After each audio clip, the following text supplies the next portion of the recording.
Hello everyone, welcome to biotech class.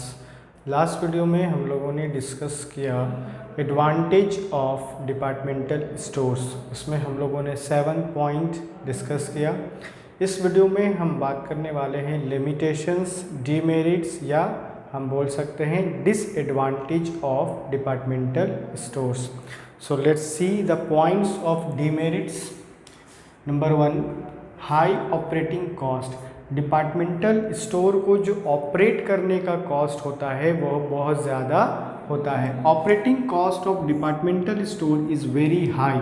Operating cost जो होता है वो बहुत ज़्यादा हाई होता है, यानी बहुत ज़्यादा इसमें कैपिटल को इन्वेस्ट करना पड़ेगा। कैपिटल का जो इन्वेस्टमेंट होगा वो बहुत ज़्यादा होगा, क्योंकि आप देखोगे कि जितने भी डिपार्टमेंटल स्टोर्स हैं उन लोगों ने अंडर वन रूफ अलग अलग डिपार्टमेंट्स क्रिएट किए हुए हैं।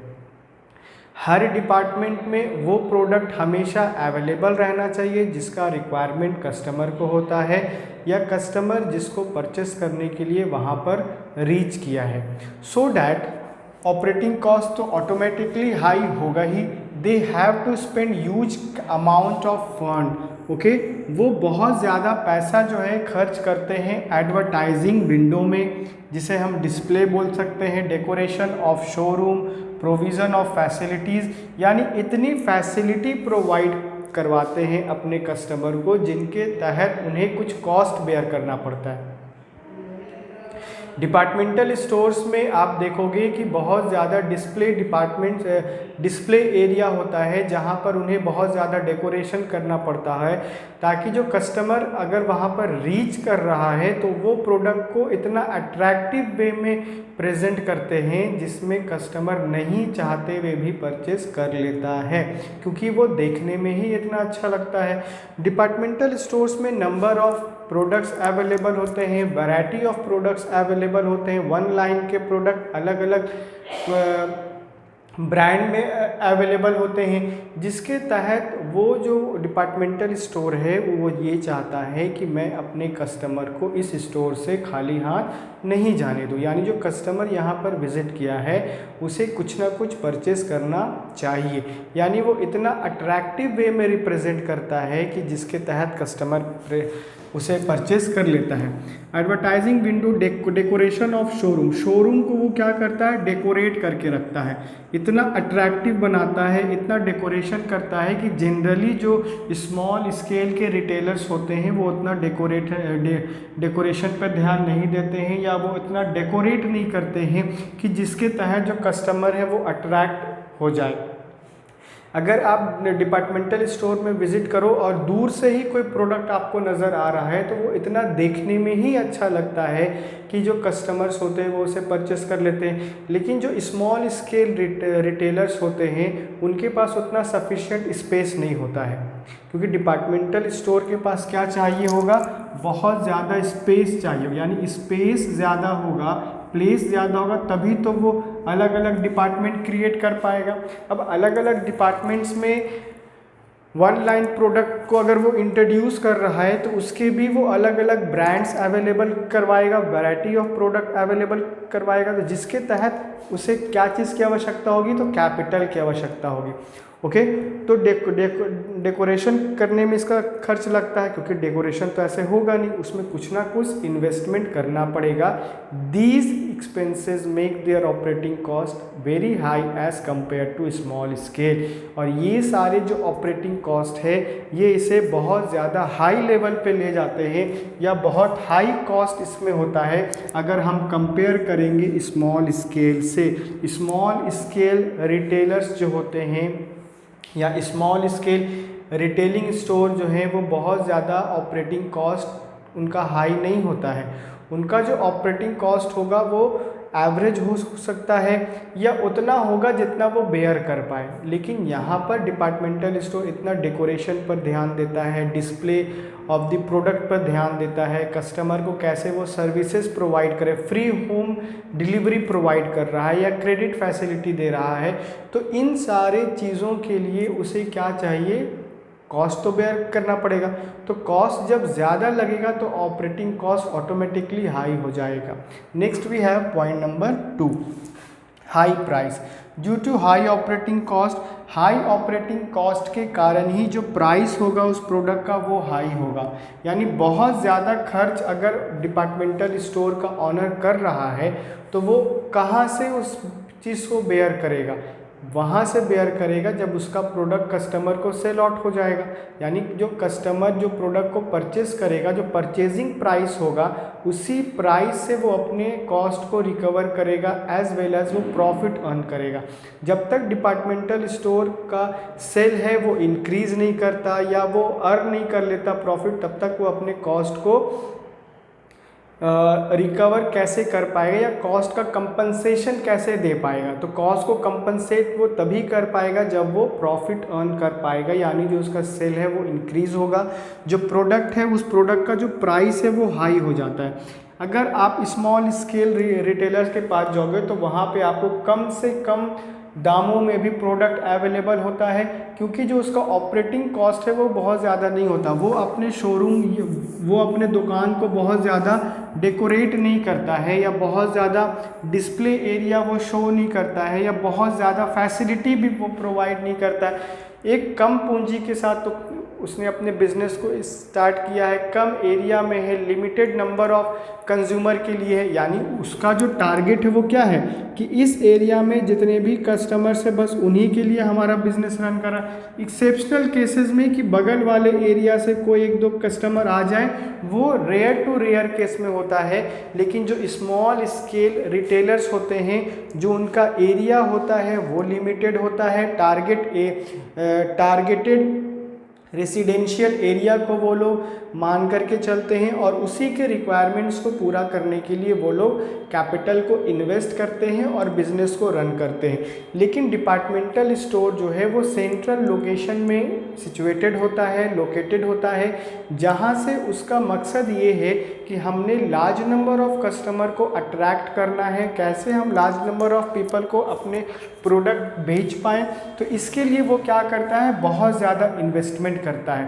जब कॉस्ट इंक्रीज़ करेगा तो वो कॉस्ट को रिकवर कहाँ से करेंगे, कोई भी ऑनर या कोई बिजनेसमैन, तो वो प्रोडक्ट के प्राइस के थ्रू रिकवर करेगा। यानी अल्टीमेट कंजम्पशन जिसे करना है दैट इज़ कंज्यूमर, जब तक वो हमारे प्रोडक्ट को परचेज ना कर ले तो रिकवर कहाँ से करेगा, तो कस्टमर के थ्रू करना है, प्रोडक्ट के माध्यम से करना है।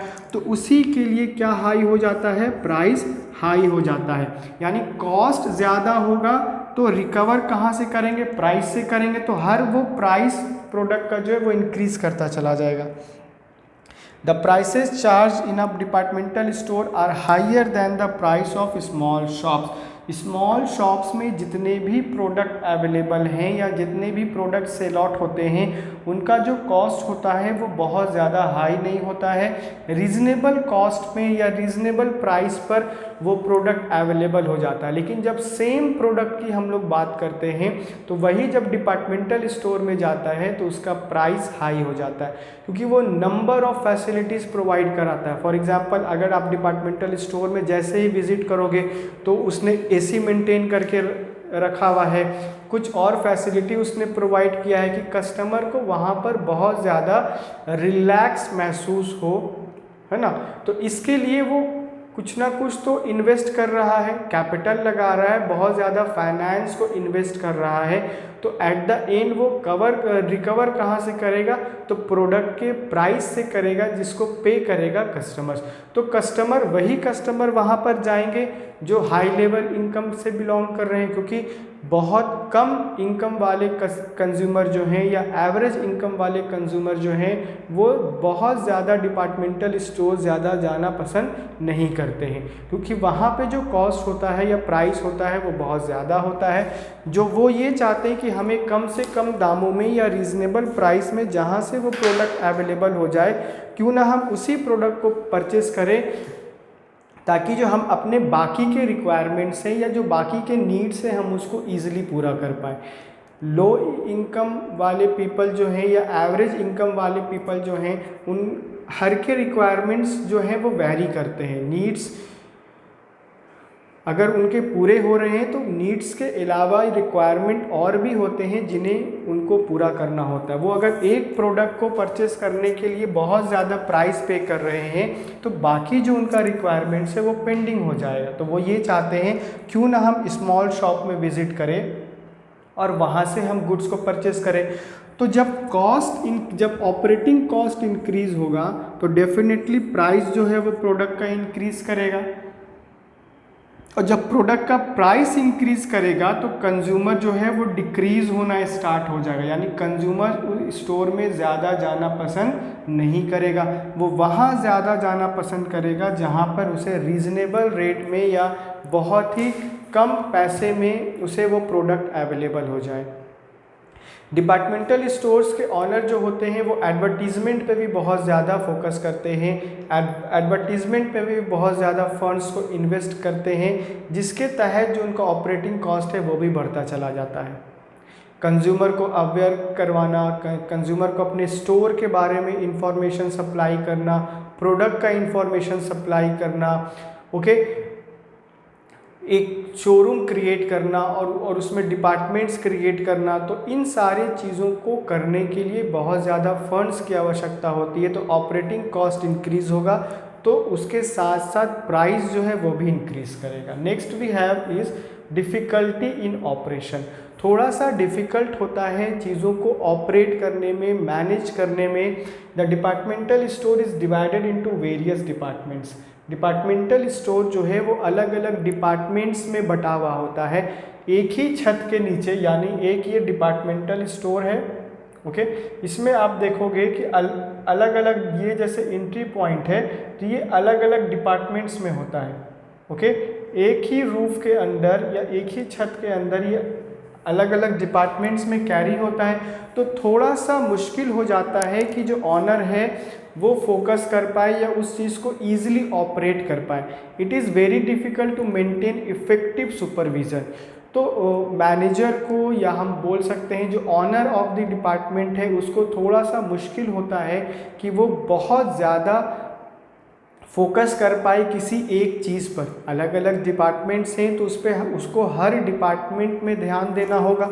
अगर एक डिपार्टमेंट में वो ध्यान नहीं दे रहा है तो हो सकता है कि वहाँ पर कोई ऐसा मिस्टेक हो जाए जो ऑनर के लिए अच्छा साबित नहीं हो, या जिसके कारण ऑनर को लॉस हो जाए या कोई और प्रॉब्लम फेस करना पड़े। तो very difficult to maintain effective supervision. Effective supervision को मेंटेन कर पाना ये थोड़ा सा डिफ़िकल्ट होता है, थोड़ा सा मुश्किल होता है, क्योंकि उसको हर डिपार्टमेंट में फोकस करना है, ओके। कोऑर्डिनेशन एंड कंट्रोल, हर एक चीज़ में तालमेल बैठाना पड़ेगा, यानी सारी चीज़ें सिंक्रोनाइज वे में जा रही हैं या नहीं जा रही हैं, या सिस्टमैटिक वे में हो रहा है या नहीं हो रहा, तो इन सारी चीज़ों को देखना पड़ेगा।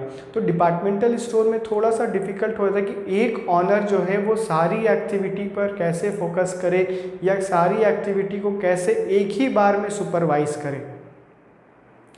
एक बार में 4 काम करना किसी के लिए भी मुश्किल हो सकता है, क्योंकि अगर आप एक बार में 4 काम करोगे तो आप किसी भी काम में परफेक्ट नहीं हो सकते। लेकिन आप एक चीज़ को अगर एक ही बार में करते हो तो वो ज़्यादा अच्छा रिजल्ट देगा।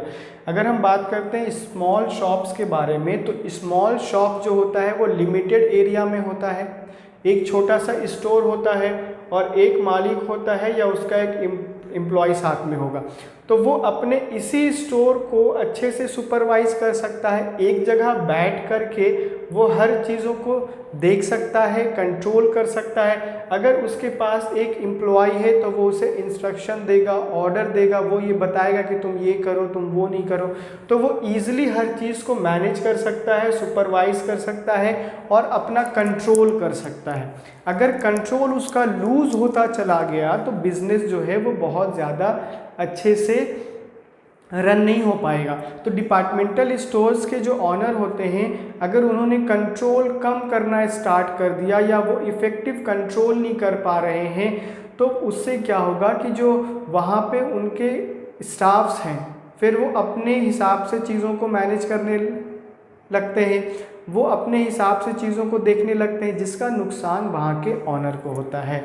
सेवरल डिपार्टमेंट्स एंड सेक्शंस, अलग अलग डिपार्टमेंट्स हैं, सेक्शंस हैं, तो हर सेक्शंस और हर डिपार्टमेंट में एक जैसा फोकस कर पाना और एक ही समय पे फोकस कर पाना डिफ़िकल्ट होता है, जिसके तहत उस चीज़ को ऑपरेट करना, मैनेज करना मुश्किल हो जाता है। तो स्टोर का जो मालिक है वो थोड़ा सा यहाँ पर कमज़ोर पड़ जाता है, या वो इतना इफ़ेक्टिव कंट्रोल नहीं कर पाता है कि वो अपने बिज़नेस में मैक्सिमम टू मैक्सिमम चीज़ों को अच्छे से कर पाए। और क्योंकि उसने बहुत ज़्यादा कैपिटल लगाया है, तो जब कैपिटल लगता है तो उसका आउटकम हमें बेनिफिट दे रहा है या नहीं दे रहा है, तो ये भी देखना पड़ेगा। Okay, next we have is huge capital. To set up a departmental store को सेट करने के लिए, स्टार्ट करने के लिए huge capital has to be invested. बहुत ज़्यादा कैपिटल लगाने की आवश्यकता होती है, या बहुत ज़्यादा कैपिटल का इन्वेस्टमेंट होता है। जब बहुत ज़्यादा कैपिटल का इन्वेस्टमेंट होगा तो ये वही लोग कर पाएंगे जिनके पास फाइनेंस या कैपिटल अवेलेबल है बहुत ज़्यादा। अब जिनके पास पूंजी ही कम है या कम कैपिटल है, तो वो स्मॉल ट्रेडर बनेंगे या स्मॉल स्केल के रिटेलिंग ही कर पाएंगे। तो डिपार्टमेंटल स्टोर केवल वही व्यक्ति ऑपरेट कर सकता है, या वही व्यक्ति सेटअप या इस्टेब्लिश कर सकता है जिसके पास बहुत ज़्यादा कैपिटल है। Okay, the cost of establishment as well as operating, दोनों ही कॉस्ट अगर देखते हैं, इस्टेब्लिशमेंट यानी स्टार्ट करने के लिए भी हमें कैपिटल चाहिए, और ऑपरेट करने के लिए भी हमें उतना कॉस्ट बेयर करना पड़ेगा, आर टू हाई, दोनों ही बहुत हाई होते हैं, इस्टेब्लिशमेंट कॉस्ट भी और ऑपरेटिंग कॉस्ट भी। ऑपरेटिंग कॉस्ट को हम लोगों ने देखा कि डेकोरेशन ऑफ शोरूम है, अदर फैसिलिटीज़ है, एडवर्टाइजिंग, विंडो डिस्प्ले है, और भी बहुत ज़्यादा ऑपरेटिंग कॉस्ट होते हैं, है ना। तो उन चीज़ को ऑपरेट करना ये भी कॉस्ट हाई होता है। और इस्टेब्लिशमेंट कॉस्ट इसीलिए हाई हो जाता है क्योंकि आप एक छोटे से स्टोर को रन नहीं कर रहे हो, आप डिपार्टमेंटल स्टोर को रन कर रहे हो, तो आपको एरिया भी बहुत ज़्यादा चाहिए होगा। और उस एरिया में आपने क्या करना है, या उस दुकान में या स्टोर में आपको अलग अलग डिपार्टमेंट्स क्रिएट करने हैं, और हर डिपार्टमेंट्स में आपको उस डिपार्टमेंट के रिक्वायरमेंट्स को पूरा करना है। ऐसा तो है नहीं कि एक साथ सारे चीज़ों को आप मैनेज कर पाओगे या इजीली कर पाओगे, तो आपको डिपार्टमेंट वाइज चीज़ों को मैनेज करना होगा। डिपार्टमेंट के रिक्वायरमेंट्स को देखना पड़ेगा कि हर एक डिपार्टमेंट का जो रिक्वायरमेंट है वो क्या है। Okay, only few businessman can afford and run departmental store. बहुत ही कम ऐसे बिजनेसमैन हैं या बहुत कम ऐसे व्यक्ति हैं जो अफोर्ड कर सकते हैं डिपार्टमेंटल स्टोर को रन करना। ओके, तो बहुत कम व्यक्ति हैं जो डिपार्टमेंटल स्टोर को रन करते हैं। हर कोई डिपार्टमेंटल स्टोर को ओपन नहीं कर सकता, सेटअप नहीं कर सकता, रन नहीं कर सकता। रन केवल वही व्यक्ति कर सकता है जो फाइनेंशियली स्ट्रांग हो या जिसके पास बहुत ज़्यादा कैपिटल है।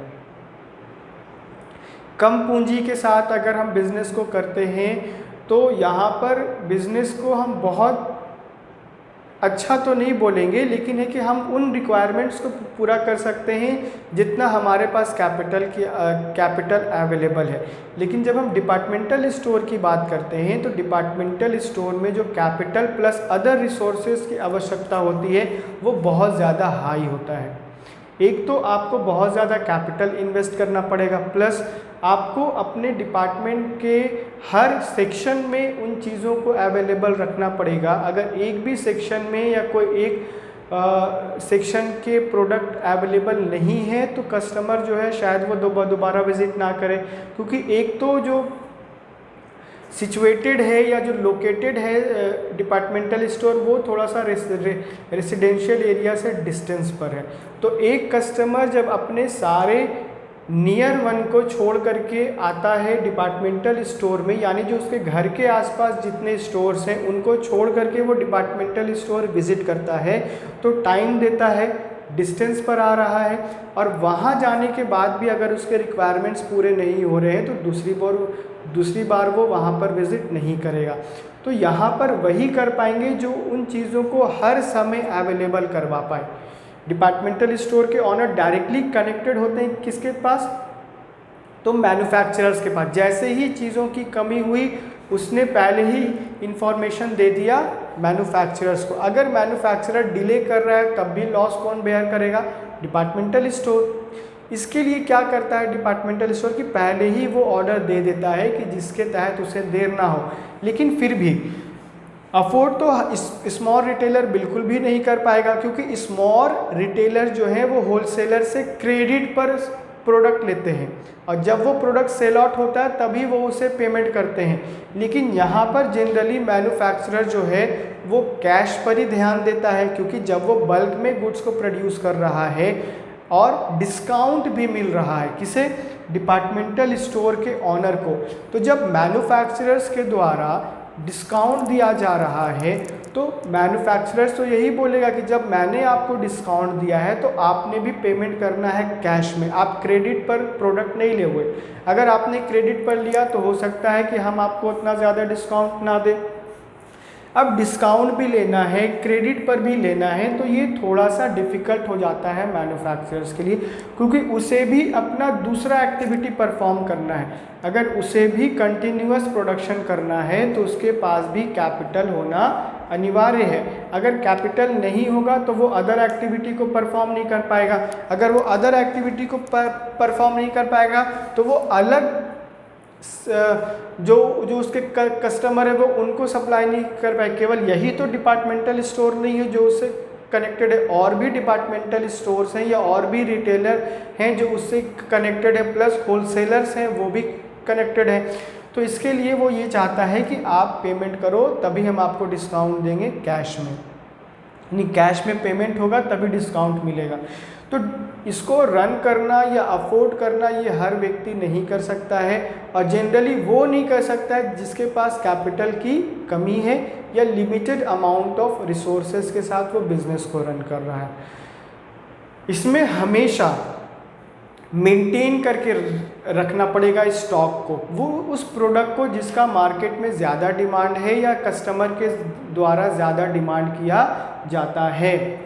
Okay, next we have is point number 5, lack of personal attention. इसमें जो पर्सनल अटेंशन है ऑनर का उसमें कमी होती है। Due to large scale operation the owner of a store can not pay adequate personal attention. अब जो डिपार्टमेंटल स्टोर है जो उसका क्राइटेरिया है या जो काम करने का एरिया है वो बड़ा है, एक जगह हम बैठा देते हैं ऑनर को, वो वहाँ से बैठकर हर चीज़ों को केवल सुपरवाइज कर सकता है, कंट्रोल कर सकता है, लेकिन पर्सनली हर डिपार्टमेंट में या हर सेक्शन में जा कर के वो कस्टमर के साथ डील नहीं कर सकता है। एट अ टाइम वो हर एक सेक्शन में अवेलेबल नहीं हो सकता है। उसको एक जगह पर वो सुपरवाइज कर सकता है, लेकिन 4 कस्टमर या 10 कस्टमर एक बार विजिट किए और उन्होंने अलग अलग सेक्शन को चूज़ किया तो हर सेक्शन में वो एक समय पर तो अवेलेबल नहीं होगा।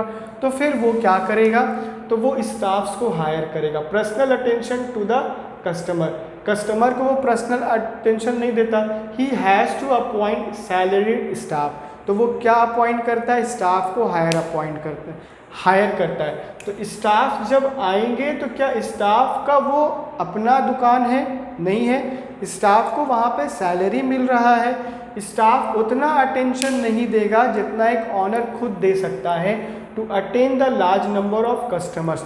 तो कस्टमर को अटेंड करने के लिए वो हायर करता है या सैलरी पे उन लोगों को रखता है जिन लोगों को जॉब की आवश्यकता होती है, लेकिन वो ये भी जानते हैं कि ये जो स्टोर है ये हमारा नहीं है, हमें यहाँ पर केवल काम करने के लिए रखा गया है और टाइम टू टाइम हमें सैलरी मिलता है।